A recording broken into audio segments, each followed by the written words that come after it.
Horses have been in existence for thousands of years. We have all seen stories of horses doing amazing things. Like the 1973 Belmont Stakes, where Secretariat became the first Triple Crown winner since 1948. Secretariat is widening now. He is moving like a tremendous machine. Secretariat by 12. Secretariat by 13. What force was driving him forward, faster and faster, to increase his lead to an astounding 31 lengths? In the world of competition, two horses can have equally impressive pedigrees, but only one will win. Is it genetics, or is it something more?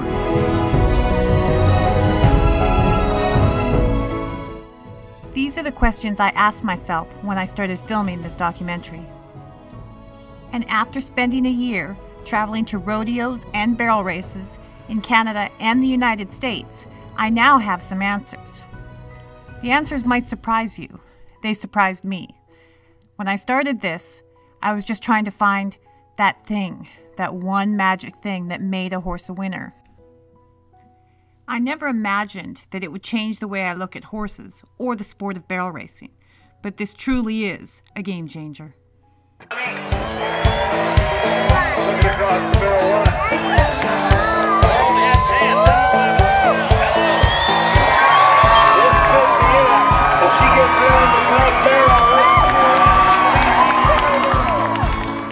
Now would be a good time to introduce myself. My name is Monique from Monty Creek, British Columbia. So how did I get interested in barrel racing? Well, I grew up in Innisfail, Alberta, which is famous for a pro rodeo that it hosts every year. It is while living in Innisfail as a young child that I received my very first pony. His name was Lucky, and he gave me my love of horses. It wasn't until years later and a move to British Columbia where I got to try my very first barrel race at a local gymkhana. And I guess you could say the rest is history, because I've been enjoying barrel racing ever since. Hey, she will take a left turn on the first. I consider myself a pretty typical barrel racer. I have two nice horses that do fairly well for me, but I've never won a world title or really won any professional event. So what do I need to do to up my game? Is it me? Is it my horses? Well, we are about to find out what makes a winning connect, as we speak to industry professionals who let us know what's really going on between horse and rider.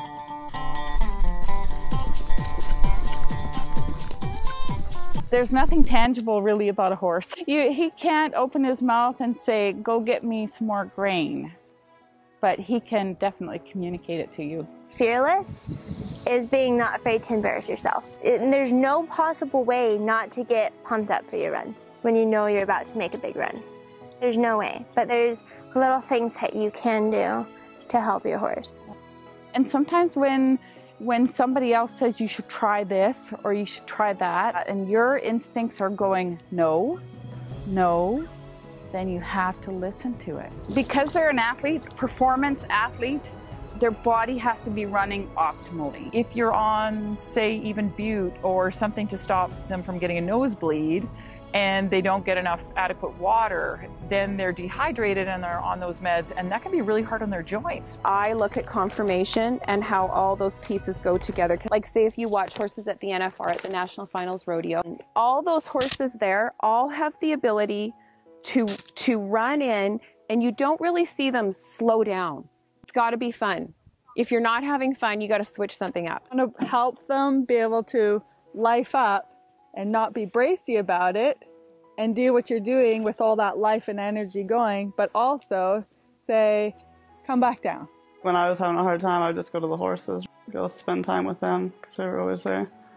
I believe you have to have a huge bond with your horse. He's really tuned into you. When you walked away, his energy went right to you. Where are you going? Like, I think that when you find the one that you are connected with, it just happens like that.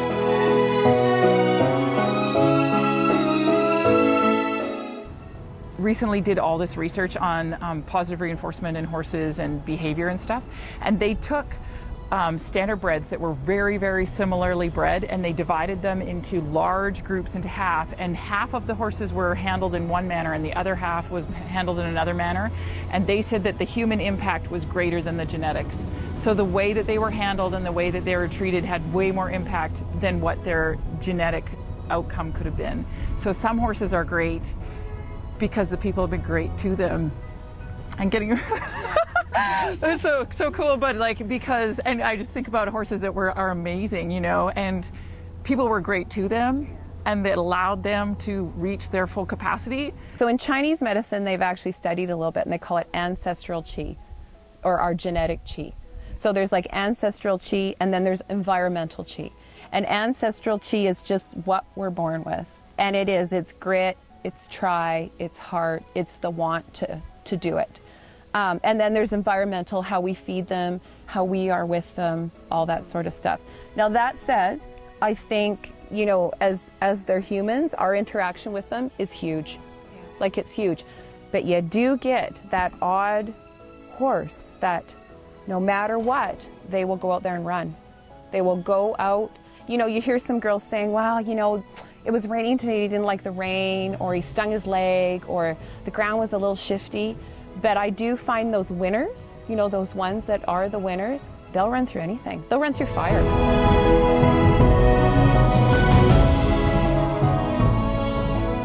I like more their attitude and for their heart, like if they look like they have the want to please you, and that's more. And like, I like the stout, thicker build, so that they're gonna not break down fast. And athletic horse is athletic. It doesn't matter if you're gonna barrel race, it's like us.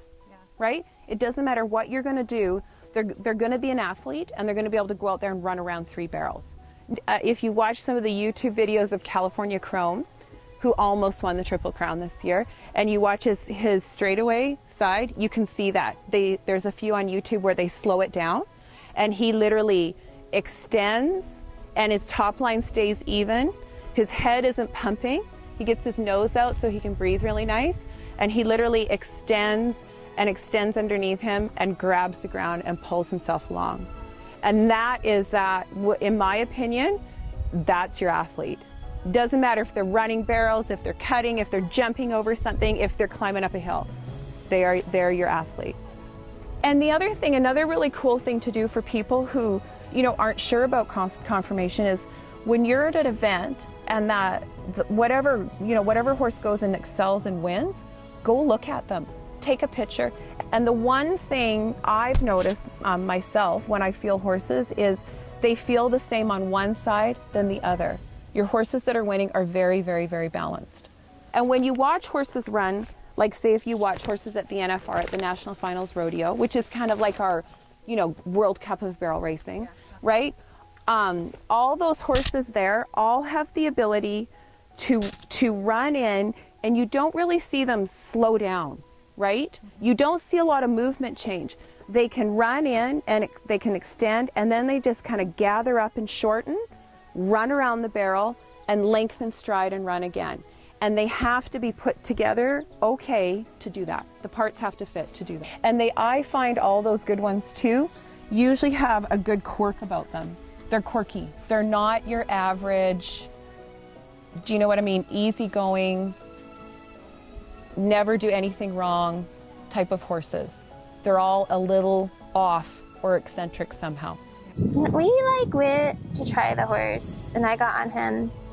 I'm trotting him around the arena. I'm like, there's no freaking way. Yeah. This horse is cross-firing. Yeah. At a trot. Yeah. Yeah. And I'm not like saying just me, like I've been on some of our other horses. They're all very nice, but shotgun. She went to the NFR in 2010. And then she won the Stampede on him, the Calgary Stampede in 2011. She sent the arena record in Ellensburg that year also, at Ellensburg Pro Rodeo on him. And I think you have to be a physical and emotional match for you and your horse. I think that when you find the one that you are connected with, it just happens like that. Yeah. You know how many riders go through many horses and then they go, oh my gosh, this is the one.